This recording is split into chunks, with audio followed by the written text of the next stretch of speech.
ଜଙ୍ଗଲରେ ଦୁଇ ଜଣ ମିତ୍ର ହାତୀ ଓ ମାଙ୍କଡ଼। ହାତୀର ନାମ ଗଜେନ୍ଦ୍ର ଓ ମାଙ୍କଡ଼ର ନାମ ମନ୍ଦାର। ଗଜେନ୍ଦ୍ର ଭାରୀ ଓ ଶକ୍ତିଶାଳୀ, ମନ୍ଦାର ଧୀର ଓ ଚଞ୍ଚଳ। ଭିନ୍ନ ହେବା ସତ୍ତ୍ୱେ ମିତ୍ରତା ରହିଅଛି। ଜଙ୍ଗଲରେ ଜୋରରେ ପବନ ବହିବାରେ ଲାଗିଛି।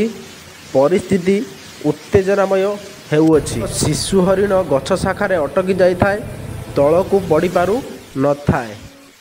ମନ୍ଦାର ତତ୍କାଳ ଗଛ ଉପରକୁ ଚଢ଼ିଯାଏ ଏବଂ ସାହାଯ୍ୟ କରିବାକୁ ଚେଷ୍ଟା କରେ, କିନ୍ତୁ ବିଫଳ ହୁଏ।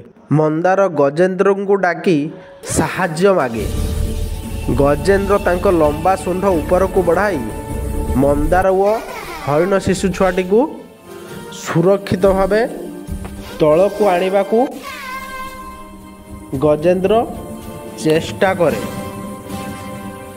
ହରିଣ ଶିଶୁଟି ସୁରକ୍ଷିତ ହୁଏ ଏବଂ ସମସ୍ତେ ଖୁସିରେ ହସନ୍ତି।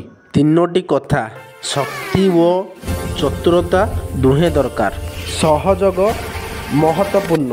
ମିତ୍ରତା ପରିସ୍ଥିତିରେ ଆସିଲେ ଶକ୍ତି ଦେଉଅଛି।